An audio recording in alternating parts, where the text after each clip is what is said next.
बेटा last class में हम लोगों ने पावर वगैरह स्टार्ट करे थे, उससे पहले एक डाउट था किसका, इनफाइनाइट रेजिस्टेंस का। तो मैं आपको समझा देता हूँ कि इनफाइनाइट रेजिस्टेंस के जो क्वेश्चन है हम लोग वो कैसे डील करेंगे और उसके बाद आगे बढ़ते हैं। ठीक है, इनफाइनाइट रेजिस्टेंस के क्वेश्चन करने के लिए जैसे आपके पास सपोज कीजिए बेटा ये आपके पास क्या है, रजिस्टर, और ये इनफाइनाइट लेंथ तक आगे बढ़ता जा रहा है। ठीक है, ऐसे करते हुए ये ऐसे, इसके नीचे रजिस्टर है नहीं है तो भी कोई दिक्कत नहीं है, क्यों नहीं आएगी अभी बताएं। अब मान के चलो आपके पास एक रेजिस्टेंस यहाँ पर है, फिर एक रेजिस्टेंस यहाँ पर है, एक रेजिस्टेंस यहाँ पर है ना, और ऐसे करते हुए आपके पास सर्किट बहुत आगे इनफाइनाइट तक है। तो इसको सॉल्व कैसे करेंगे, ये मैं वैसे कैपेसिटर में बता चुका था आप लोगों को। यहाँ पर सेम कहानी है, कोई उल्टी लगाना है बस उसकी वैल्यू को देनी।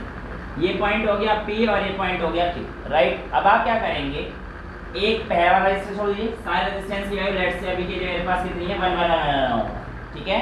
अब आप क्या करेंगे, इस वाले रजिस्टर को रहने दीजिए, इस वाले को रहने दीजिए, और इन सब बाकी के रेजिस्टेंस को उड़ा के एक रेजिस्टेंस मान लीजिए जिसकी वैल्यू क्या हो जाएगी x, क्या हो जाएगी x, यानी कि नेट रेजिस्टेंस होगा वो हमारे पास क्या मान लिया हम लोगों ने x।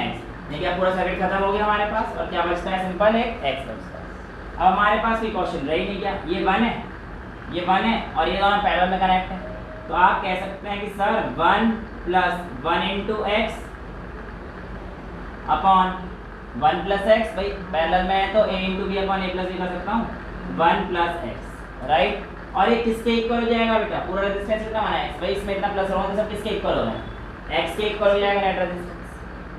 समझ में आया, क्योंकि वो पूरे बड़े की वैल्यू मैंने x मानी है तो नेट रेजिस्टेंस ही आया। क्लियर है, ठीक है। तो आपके पास इसका एलसीएम ले लेंगे तो ये आएगा 1 + x अपॉन, यार मैं x को ना ऐसे लिखूँ, 1 + x upon 1 + x 1 × x x plus x is equals to x, right. LCM एरिया मैंने सॉल्व कर दिया इसको, तो ये आ जाएगा 1 + 2x, ये इधर पहुंच जाएगा 1 + 2x इज इक्वल्स टू क्या आ जाएगा x + x², इसको इधर ले जाओ तो ये -2x -1, तो यहाँ पे आपके पास एक इक्वेशन आएगी x² -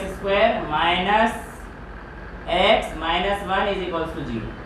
यहाँ तक कोई डाउट नहीं है। अब यहाँ पे आप लोगों को क्या करना था, कुछ भी नहीं, फैक्टराइजेशन मेथड लगा सकते हैं एक, और दूसरा क्या करना था, फैक्टराइजेशन अब इसके होंगे नहीं, है ना, तो इसमें हम लोग क्या लगा देंगे, क्वाड्रेटिक इक्वेशन क्लास 10 की। क्या थी क्वाड्रेटिक इक्वेशन, किसी को याद है, b² determinant is equals to +-b ±√ b² - 4ac upon 2a। ठीक है, अब यहाँ पे b की वैल्यू क्या है 1, तो माइनस माइनस हो जाएगा +1, तो +1 +- वैसे प्लस माइनस है माइनस मत लेना क्योंकि रेजिस्टेंस हमारे पास नेगेटिव वैल्यू नहीं है। ठीक है, जहाँ पे प्लस माइनस है हम लोग कौन सी वैल्यू लेंगे, सिंपल +1 b², तो -1 का स्क्वायर कितना हो गया 1 -4 × a × c, तो -4 × a यानी कि 1 और -1, तो -4 आ गया, माइनस प्लस हो गया, +4 अपॉन 2a, 2 × 1 2, तो कितना आ गया 1 + √5/2, ये आपका रेजिस्टेंस। खुश, ठीक है। तो इस तरीके से आपके छोटे मोटे जो न्यूमेरिकल्स होंगे ये आप लोगों के, यही था आपका बेटा क्वेश्चन। ठीक है, अब हो जाएगा जो भी पैकेज आप कर रहे थे उसमें, तो ये इस तरीके से हमें नाम नहीं ले सकता, कमर्शियल हो जाएगा, फिर लोग कहेंगे भैया ऐसे कैसे कर सकते हैं। तो जब आपका क्वेश्चन यही था और हमने सॉल्व कर दिया। ठीक है, तो ये चीज़ें थी हमारे पास छोटी मोटी सी जो रेजिस्टेंस को लेकर थी, बट हम लोग कहाँ पर पहुँचे हुए थे, पावर पे थे, और पावर को किस तरीके से लेना है, क्या लेना है, ये चीज़ हम लोग थोड़ा सा ध्यान में रखते हुए कर लेते हैं। स्टार्ट करें, देखिए ध्यान से। मैं आप लोगों से कह रहा हूँ कि मैंने आप लोगों को पावर बता दिया था, और पावर हमारे पास सीरीज में जैसे आया था तो हमारे पास क्या आया था, और पैरेलल में जब आया था तो पोटेंशियल डिफरेंस सेम होता है, तो v²/r, ये कहानी है, राइट। तो यानी कि मैं ये कह सकता हूँ कि जब भी मेरे पास कोई चीज़ सीरीज में लगी हो, ठीक है, उस समय पर जिस रेजिस्टेंस की वैल्यू हायर होगी उसका पावर भी क्या होगा बेटा, ज़्यादा होगा। उसका पावर क्योंकि P = I²R है, जब R की वैल्यू ज़्यादा होगी बेटा, सिंपल सी बात है, तो यहाँ पे हमारे पास पावर भी क्या हो जाएगी, ज़्यादा हो जाएगी। लेकिन जब ये चीज़ पैरेलल में कनेक्ट हो रही होगी तो देखो R की वैल्यू ज़्यादा होगी तो P क्या हो जाएगा, कम हो जाएगा, इन्वर्स रिलेशन है ना पावर का, ये चीज़ हम लोगों ने देखी थी। तो यहाँ पर जब R ज़्यादा होगा तो P क्या हो जाएगा, कम हो जाएगा। P क्या हो जाएगा, कम हो जाएगा। हालांकि इसको भी हम लोग आज डिटेल में देखेंगे, लेकिन एक छोटा सा तरीका जो हमें देखने को मिल रहा है उससे तो हमें यही समझ में आ रहा है, यहाँ तो कोई डाउट नहीं है। ठीक, R कांस्टेंट बेटे पावर किसी एक डिवाइस के लिए, वो R कांस्टेंट किसके लिए था, V और I के लिए, ठीक है, तो वहाँ पे वो कांस्टेंट था। यहाँ पे हमारे पास जो रेजिस्टेंस है वो पावर के हिसाब से किस तरीके से साथ वेरी कर रहा है, ये सारी कहानी हम लोगों ने पढ़नी है, ठीक है। तो सबसे पहले मैं आप लोगों को रेजिस्टेंस निकालने का तरीका सिखा देता हूँ कि रेजिस्टेंस किसी भी एक डिवाइस का हम लोग कैसे निकालेंगे, क्या निकालेंगे, ये सारी कहानी पहले हम लोग समझ लेते हैं, ठीक है। मैंने कहा कि मेरे पास एक सर्किट में एक बल्ब, क्या था, बल्ब था। अब ध्यान सुनना, एक होता है मार्क्ड वोल्टेज और एक होता है हमारा अप्लाइड वोल्टेज। मार्क्ड वोल्टेज मतलब जो बाजार में आता है कि हाँ भैया इतने वोल्ट का वो है, इतने इसमें वो इतने वोल्ट का वो है, तो वो मार्क्ड वैल्यू होती है, ठीक है। तो मैंने कहा ये मार्क्ड वैल्यू लेट से मेरे पास क्या है बेटा, V0, क्या है अभी इसके पास, V0, और उसकी जो वोल्टेज है वो मेरे पास क्या है, P0 है, ठीक है, P0 है। तो इसका P इज इक्वल्स टू क्या होता है, V²/R। तो इसका जो R आएगा वो कितना आ जाएगा, V0²/P0 आ जाएगा बेटा। यहाँ तो कोई दिक्कत वाली चीज़ नहीं है। अब मैंने आपसे कहा कि इस सर्किट को जिसका पावर और पोटेंशियल डिफरेंस आपको दे रखा है, इसको मैं किसी एक एक्सटर्नल सर्किट जिसका पोटेंशियल डिफरेंस V है, किसी एक एक्सटर्नल सर्किट जिसका पोटेंशियल डिफरेंस V है, उससे कनेक्ट कर रहा हूँ, राइट। तो इसके केस में हमारे पास जो पावर आएगी वो कितनी आएगी, इसके केस में जो हमारे पास पावर आई वो कितनी आएगी, तो P is equals to V²/R। ये बात तो हमें पता है कि पूरे सर्किट की पावर है, ये तो हमें पता है ना इस पूरे सर्किट की पावर है। लेकिन R की जो वैल्यू थी इस सर्किट के लिए जो हमने निकाली थी, इसके रेजिस्टेंस, वो हमारे पास क्या आई थी, V0²/P0। तो V0²/P0 करूँगा तो P0 तो ऊपर पहुँच जाएगा, V0² नीचे पहुँच जाएगा। तो आपके पास जो पावर आती है नए अप्लायंस की इस वोल्टेज पर, वो कितनी आती है, V/V0² P0। ये यहाँ से आप लोग नए उसका पावर निकाल सकते हैं, ठीक है। इसके ऊपर एक क्वेश्चन है मेरे पास ठीक ठाक सा, क्योंकि देखो मैं P is equal to V²/R वाले क्वेश्चन को तुम कर लोगे। ये जो टॉपिक है इससे एक क्वेश्चन है जो मेरे को मिला था, उसमें है कि एक 500 watt heating unit is design to operate from, it is design, यानी कि हमें P0 दे दिया, standard value, it is designed, ये किसके लिए डिजाइंड है, 200 वोल्ट पे वर्क करने के लिए डिजाइंड है, ठीक है। By what percentage will it's heat output drop, कितने परसेंटेज से इसका हीट आउटपुट ड्रॉप होगा अगर क्या कहता है, if the line voltage drops to 160 voltage, यानी कि आप इसको 200 की जगह पर अगर 160 वोल्ट पर चलाएंगे तो आपके पास जो कितना परसेंटेज हीट आउटपुट जो आएगा उसमें ड्रॉप होगा, एक तो ये बताना है। और दूसरा पूछा है find the heat produced by it in 10 minutes, कितना हीट प्रोड्यूस करेगा आपका ये 10 मिनट, ठीक है।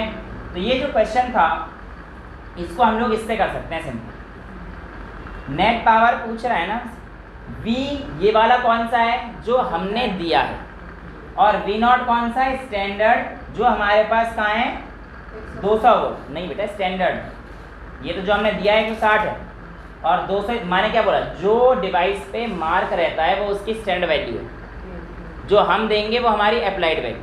तो यहाँ पे P की वैल्यू आ जाएगी कितना, V/V0, V कितना है 160 अपॉन V0 कितना दे रखा है 200, ये इसका स्टैंडर्ड कंडीशन है, इसका स्क्वायर इनटू P0 की वैल्यू कितने वोल्ट पे था बेटा 500। समझ आता है, यहाँ तो कोई दिक्कत नहीं है बेटा। अब इसको सॉल्व कर देंगे तो मैं डायरेक्ट आंसर बता दूँ, इसका आएगा 320 वोल्ट, कितना आएगा 320 वोल्ट। अब देखो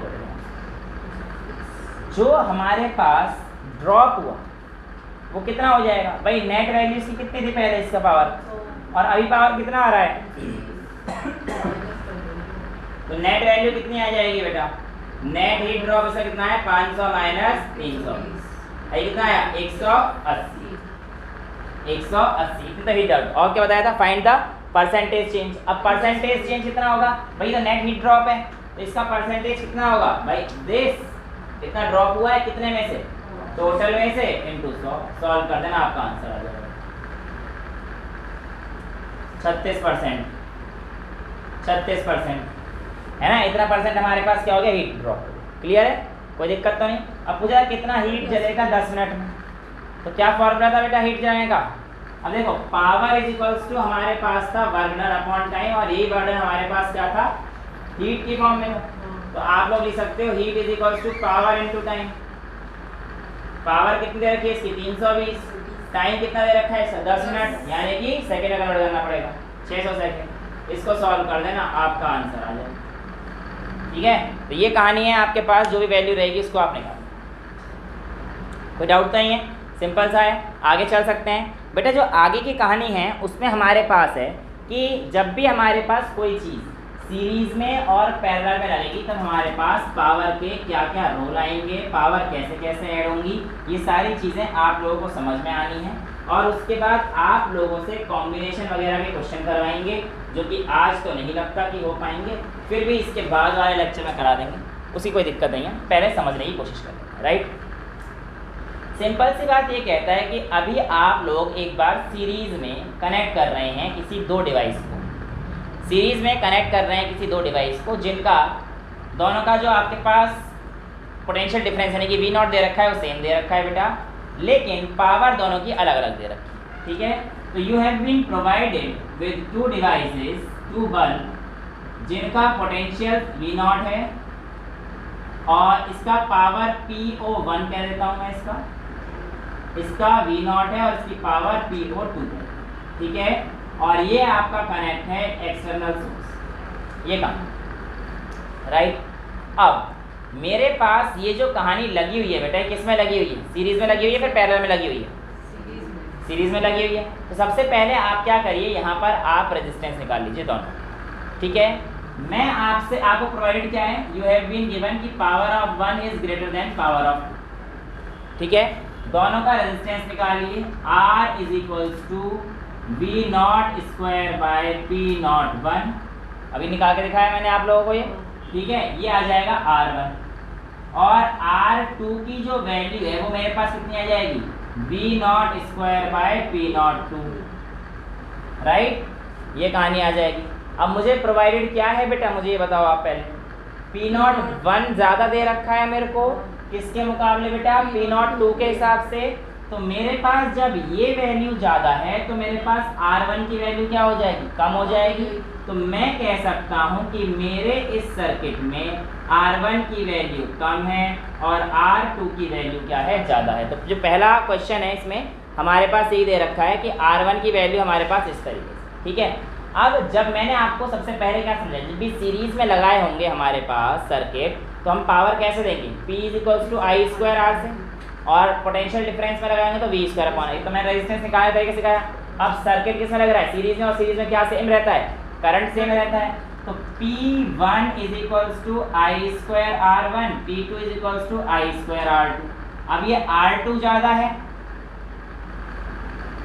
राइट, R2 ज़्यादा है, तो पावर भी किसका ज़्यादा होगा, P2 का। तो यहाँ पे यही चीज़ हमारे पास दे रखी है कि P1 और P2 में से कौन सा ज़्यादा होगा।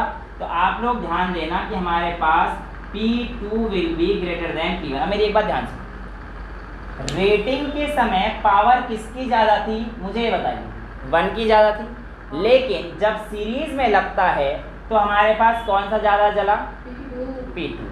यानी कि जिसके ऊपर पावर स्टैंडर्ड की वैल्यू कम दी होती है वो ज़्यादा एफिशिएंसी से ग्लो करता है, यानी कि वो ज़्यादा ब्राइट जलेगा जब सीरीज़ में कनेक्ट होगा, जब हमारे पास सीरीज़ में कनेक्ट होगा। ठीक है, तो यहाँ पे एक लाइन लिखी हुई है, it means the bulb having more power rating will consume less power when connected in series. समझ में आई इस लाइन का मतलब, भाई लेस पावर रेटिंग कंज्यूम कर रहा है जब सीरीज में कनेक्ट हो रहा है तो, क्योंकि इसका पावर रेटिंग ज़्यादा था, लेकिन सीरीज में कनेक्ट होने पर पावर किसकी ज़्यादा आ रही है, P2 वाले की। तो इसका मतलब ये वाला लेस पावर कंज्यूम कर रहा है जब सीरीज में कनेक्ट। क्लियर है कहानी। अब हमारे पास है नेट पावर निकालने की। तो नेट पावर का फॉर्मूला क्या है, P is equals to P1 plus P2, और P क्या होता है, V स्क्वायर अपॉन R, लेकिन R इस बार हमारे पास किस में है बेटा, सीरीज में, तो सीरीज में आर क्या होगा, R1 प्लस R2। तो क्या हम लोग इसको ऐसे लिख सकते हैं V² upon R1 plus R2। किसी बच्चे को कोई डाउट है? नहीं। R1 की वैल्यू आपके पास यहाँ पर है, R2 की वैल्यू यहाँ पर है। इसको सॉल्व करने चलें तो हमारे पास जो वैल्यू आएगी वो आएगी V² अपॉन R1 की वैल्यू यहाँ से ले रहा हूँ बेटा मैं, V0² bye P01 plus V0² bye P02। यहाँ तक किसी को कोई दिक्कत है? नहीं है? समझ में आ रहा है? अब मैं इसका एलसीएम ले लूँगा, तो एलसीएम लेने पर मेरे पास ये आ जाएगा कुछ इस तरीके से। हाँ बेटा शाबाश, ठीक है। तो P01 इंटू P02 एलसीएम, इधर P02 की मल्टीप्लाई, P02 की मल्टीप्लाई और V0 का स्क्वायर, राइट, प्लस इधर P01 की मल्टीप्लाई, V0 का स्क्वायर, राइट, और अपॉन में क्या है हमारे पास V² का। क्लियर है? अब ये टर्म तो हमारे पास ऊपर पहुंच जाएगा, ये टर्म तो हमारे पास ऊपर पहुंच जाएगा। तो आपके पास कितना आ जाएगा, V² into P01 into P02 upon में P02 into V0² plus P, क्या बेटा बताओ, कॉमन नहीं ले रहे? क्या कॉमन ले लो, V0? हाँ V0 कॉमन ले लो, ठीक है चलो। इधर से V0 अगर मैं कॉमन ले लेता हूँ, कर दे आगे स्टेप में, कर दे, एक ही बात है। V² अपॉन V0², इसको ऐसे लेता हूँ, ठीक है, कॉमन ले लिया मैंने ये। तो यहाँ पे क्या बचेगा, P01 into P02 upon P02 plus P01। अच्छा, ये हमारे पास नेट पावर आ रहा है, पावर नेट आ रहा है। जब इसकी वैल्यू 1 हो जाएगी, यानी कि V इक्वल टू V0 हो जाएगी, जब आपके पास स्टैंडर्ड कंडीशन में मान ली कि आपके पास V की वैल्यू V0, तो ऐसे केस में आपके पास जो P नेट आ रहा है वो क्या आ रहा है, P01 into P02 upon P02 plus P01। याद करना है रेजिस्टेंस का पैरेलल कॉम्बिनेशन आ रहा है, यानी कि जब भी आप लोगों के पास पावर सीरीज में लगाई जाती है तो नेट पावर डिक्रीज हो जाता है बाय n टाइम्स। याद है ना, मैंने आपको बताया था अगर ऐसे रेजिस्टेंस हमारे पास उसमें लग रहे हो तो इसको हम लोग R बाय n कर देते, 1 1 1 दे रखे हैं, 3 3 दे रखे हैं, तो R बाय 3 नेट आता है। तो ऐसे अगर हमारे पास सेम उसके दे रखे हैं तो हमारे पास नेट वैल्यू जो पावर की आएगी वो क्या हो जाएगी, P बाय n। तो जब भी हम लोग सीरीज में लगाएंगे तो हमारे पास पावर क्या हो जाएगी बेटा उसकी, P बाय n। तो सीरीज में हमारे पास ये वैल्यू रहती है, कोई दिक्कत तो नहीं है इसमें। अच्छा, एक चीज ध्यान से सुनना बेटा कि जब भी हमारे पास सीरीज में एक सर्किट लगा, राइट, और एक बल्ब आपका फ्यूज हो गया। अब ये बल्ब फ्यूज हो गया, इसी के साथ तो कनेक्शन ये वाले में था। तो जब एक बल्ब फ्यूज होता है तो ये वाला बल्ब ब्रेक हो जाएगा, और जब ये वाला बल्ब ब्रेक हो जाएगा तो करंट आगे नहीं पहुंचेगा। इसीलिए जब सीरीज में हमारे पास कोई एक चीज़ फ्यूज हो जाती है तो हमारे पास आगे वो करंट फ्लो नहीं करा पाता। समझ में आया? यहाँ तो कोई दिक्कत नहीं है। तो ये छोटी सी कहानी जो है इसकी भी रहती है कि ये बताओ सीरीज में अगर एक वो फ्लो हो जाता है तो क्यों आगे तक नहीं पहुँच पाता, क्योंकि सर्किट ब्रेक हो जाता है। जब सर्किट ब्रेक हो गया तो चीज़ें आगे नहीं चल पाएंगी, ठीक है। इसीलिए इससे बचने के लिए हमारे पास हमारे घरों में जो अप्लायंसेस लगाए होते हैं वो किसमें लगाए होते हैं, पैरेलल में। कि अगर एक भी चीज़ उड़ेगी तो हमारे पास दूसरी चीज़ काम कर देगी। ये वाला कॉन्सेप्ट समझ में आ गया सभी को? कोई दिक्कत तो नहीं है, ठीक है। अब हम लोग आगे चल सकते हैं जब मैं किसमें लगाऊंगा, इसको पैरेलल में लगाऊंगा। यानी कि पावर कॉम्बिनेशन कितना होगा जब आपके पास चीज़ें पैरेलल में होंगी। फिर वही जो स्टेटमेंट लिखी होगी उसको हम लोग दोबारा से पढ़ेंगे और उसका समझने की कोशिश करेंगे कि हमारे पास वैल्यू कैसे आए, ठीक है। इस बार मेरे पास कहानी तो वही है बेटा कि हमारे पास दो बल्ब दे रखे हैं और इनको मैंने कैसे जोड़ दिया है, पैरेलल में जोड़ दिया है, और इनके अक्रॉस मैंने एक पोटेंशियल डिफरेंस अप्लाई कर दिया, राइट। अब मैं आपसे कह रहा हूँ कि जो इसका जो पोटेंशियल डिफरेंस है वो कितना था, V0 था, इसका V0 था, इसकी पावर कितनी थी P01 और इसकी पावर लेट से P02। यही कहानी थी, वही दो बल्ब हमने स्टार्टिंग में लिए थे, वही कहानी थी।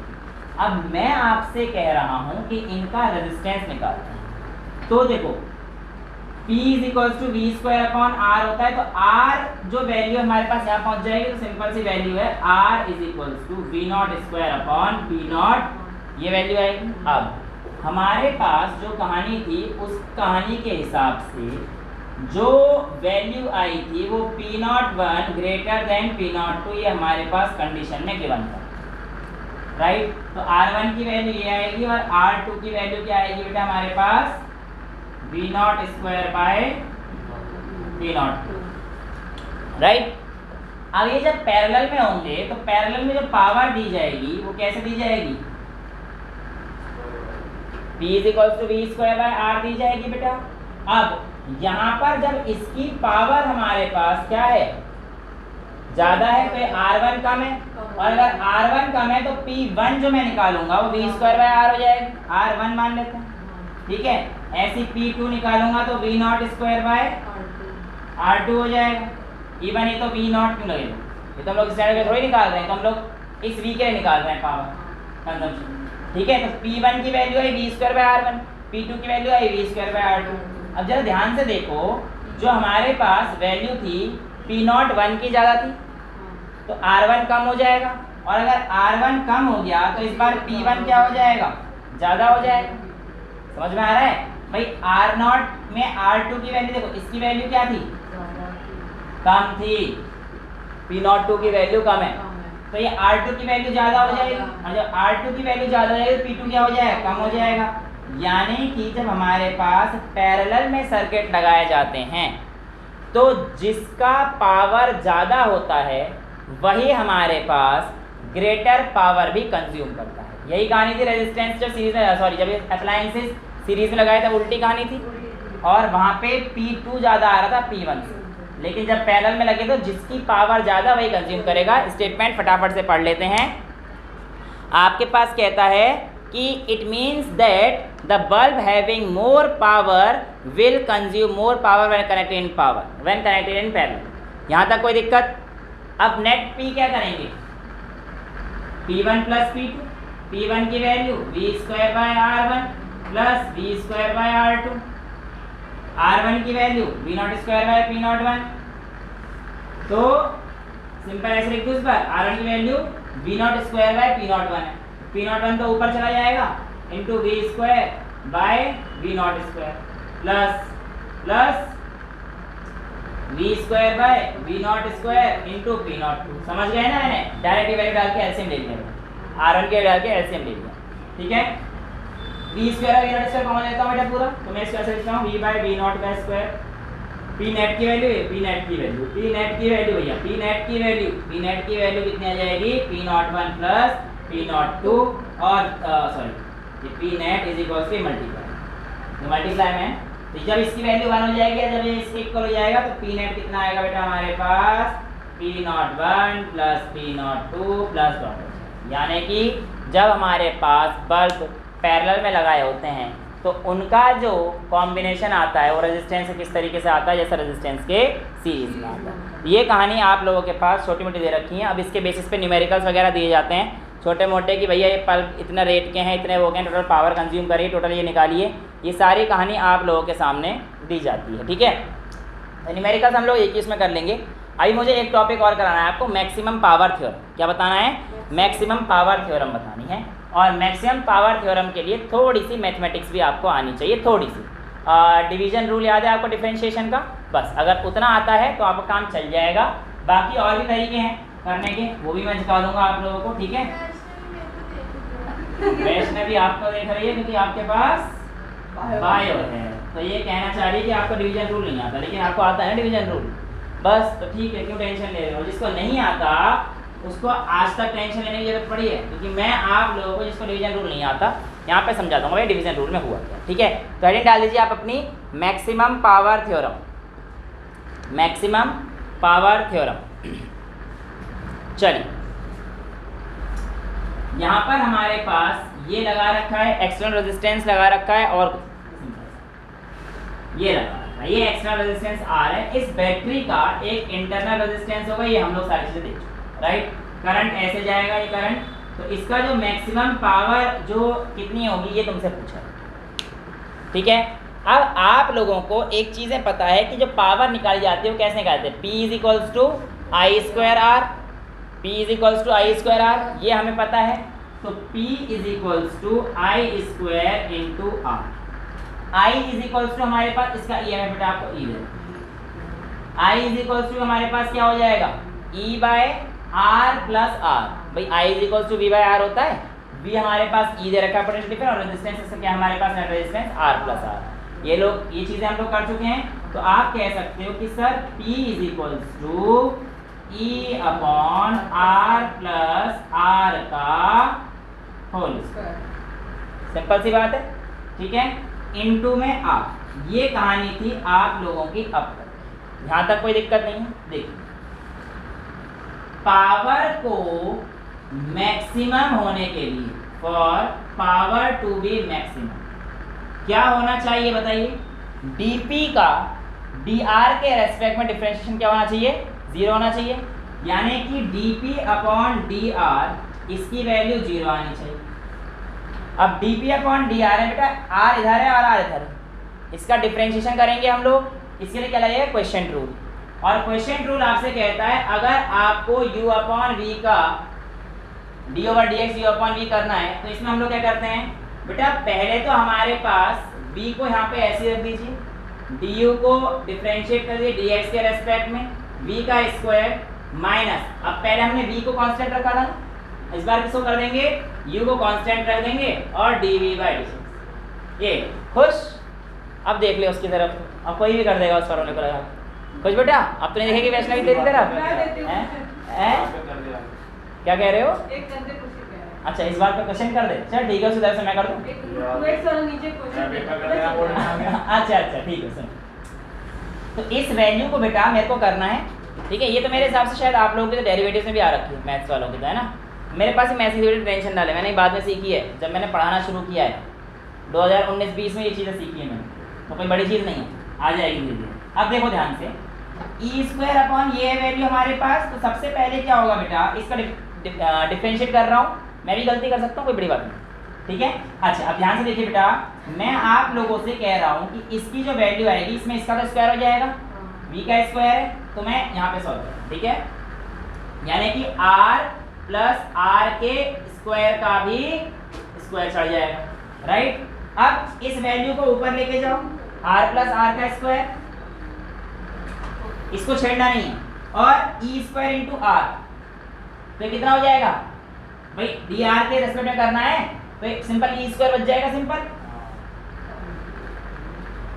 यहां तक किसी को कोई दिक्कत नहीं। अब लगा लीजिए माइनस, u रख लीजिए, u का मतलब मेरे पास किससे था, इस वाली वैल्यू से था, और r का डिफरेंशिएशन करना है हम लोगों को, किसका कराया मैंने, हाँ ठीक है। अब इसका करना है बेटा, अब इसका करना है, डिनोमिनेटर का करना है ना, तो ये हो जाएगा 2 पर 2 का हो जाएगा ना, 2 इंटू आर प्लस आर, और ई स्क्वायर ऐसे ही रहेगा, ये ऐसे हो गया, क्या दिक्कत। एक और बार बताओ बेटा, फॉर्मूला लगा ले, मैंने तो खुद देख के करा मजाक कर रहे हैं। देखो हमारे पास है डिनोमिनेटर में, तो डिनोमिनेटर में ये जो है इसका स्क्वायर कर दो, तो r प्लस r का स्क्वायर इंटू स्क्वायर हो गया, ठीक है। अब उसके बाद जो हमारे पास u है, तो पहले v को कांस्टेंट रख के, v को कांस्टेंट के r प्लस r के होल स्क्वायर को रख के, ये टर्म हो जाएगी, ये इसके टर्म्स में हो गई, और r का डिफरेंशिएशन क्या होता है 1, डिफरेंशिएशन क्या होता है 1। अरे भाई किसी भी अगर 4x में, हाँ तो ये आ गया ना समझ, ये वाली कहानी आपके पास खत्म हो गई।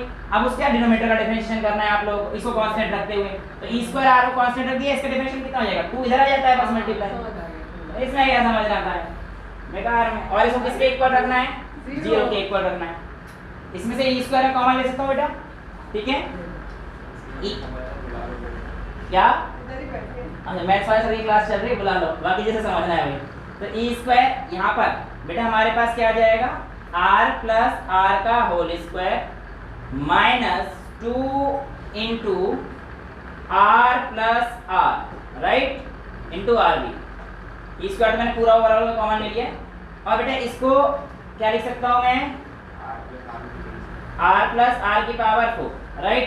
यार इक्वल टू 0 जाना है, तो मैं इसको क्यों ही सॉल्व कर रहा हूँ, 0 खत्म ही हो जाएगा, तो बेसिकली आपके पास ये भी इधर पहुंच जाएगा, तो ये भी 0 हो जाएगा, तो आपके पास क्या बचेगा, r प्लस r का whole square is equals to 2r into R plus R, right. इस r से एक r कट जाएगा तो आपके पास r is equals to 2r minus r।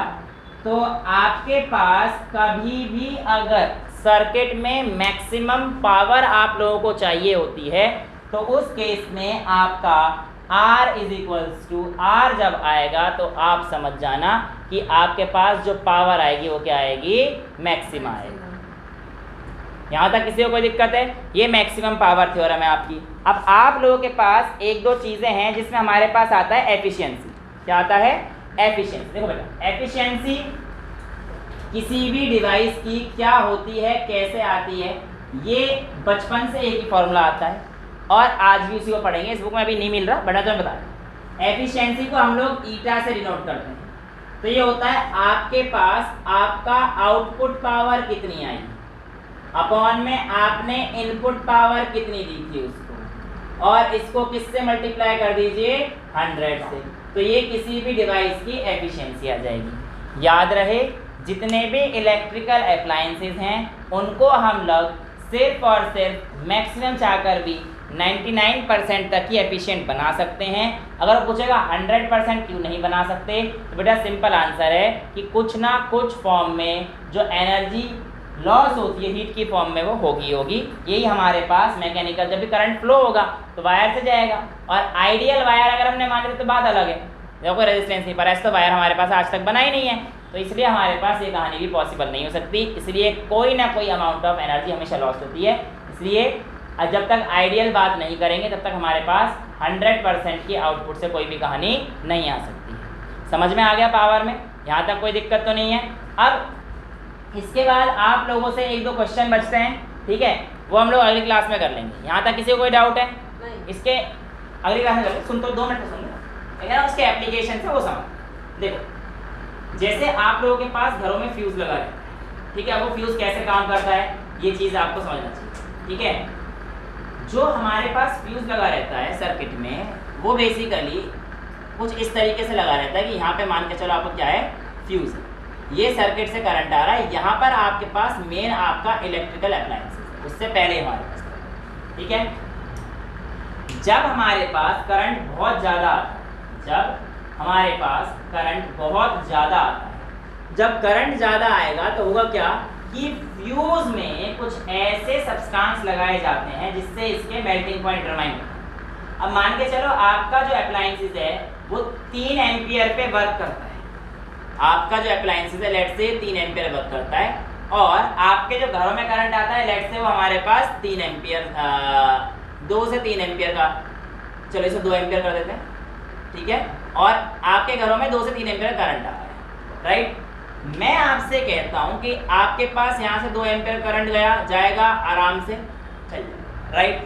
3 ampere current गया, चल जाएगा। 4 एम्पियर करंट गया तो ये डिवाइस जो है ठुक जाएगा, क्योंकि इस डिवाइस की जो सेफ्टी रेटिंग है वो 2 से 3 तक झेलने की टेंडेंसी दिखाएगी। तो हम लोग क्या करते हैं, फ्यूज़ में जो इस डिवाइस का मैक्सिमम करंट वैल्यू झेल सकता है उससे थोड़ी सी ज़्यादा वैल्यू का एक सब्सटेंस, वैसे तो हमारे पास SN के और लेड के इनके बनाए जाते हैं वो, ठीक है, वो सब्सटेंस डाल देते हैं जो कि पोर्सलेन की कवरिंग के अंदर होते हैं, ठीक है। अब जैसे मान के चलो यहाँ पर 3.5 का फ्यूज लगा दिया, क्योंकि इससे ज़्यादा है, अब यहाँ से करंट आया 3.5 का, 3.5 या 4 का आ गया तो ये क्या हो जाएगा, ब्रेक हो जाएगा सर्किट, तो टूट जाएगा। यहाँ से 4 का ये ब्रेक होते ही ये तो टूट गया। अब सर्किट क्या हो गया आपके पास, ओपन सर्किट, तो करंट आगे जाएगा नहीं, डिवाइस आपका पूरा सेफ हो जाएगा। खर्चा क्या होगा, एक फ्यूज का 200 रुपये का फ्यूज बदल देना, पूरा टीवी बच जाएगा, ठीक है। तो ये कहानी जो थी हमारे पास इस तरीके से हमारे पास हीटिंग इफेक्ट में यूज होता है, ठीक है। दिख नहीं रहा था, पहले बता देते,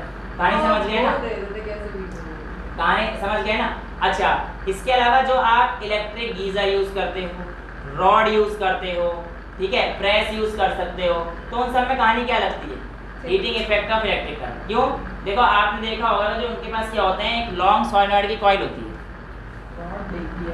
तो उस रॉड में ऐसे ऐसे ऐसे नंबर ऑफ टर्न्स बढ़ा देते हैं जिससे लेंथ बढ़ती चली जाती है। जैसे जैसे लेंथ बढ़ती चली जाएगी तो हमारे पास रेजिस्टेंस ज़्यादा बढ़ जाएगा, और इतना रेजिस्टेंस ज़्यादा होगा तो हमारे पास हीटिंग इफेक्ट ज़्यादा, ठीक है, तो ये कहानी होते हैं, इसके प्रैक्टिकल एप्लीकेशंस वगैरह जो भी चीज़ें आते हैं। अब एक दो चीज़ें जब आप अभी पढ़ोगे उसमें, तो वो पढ़ोगे कि यहाँ पावर लॉस वगैरह होते हैं, ये हम लोग सेमीकंडक्टर्स में, ठीक है, वहाँ पे पढ़ेंगे। आज के लिए इतना ही रखेंगे, अगली क्लास में इसके न्यूमेरिकल्स और जहाँ तक मुझे लगता है सेल्स वगैरह हम लोग स्टार्ट कर लेंगे, 2 लेक्चर और मैक्सिमम 3, उसके हमारा चैप्टर 1 खत्म हो जाएगा, ठीक है। तो that's all for today, thank you so much.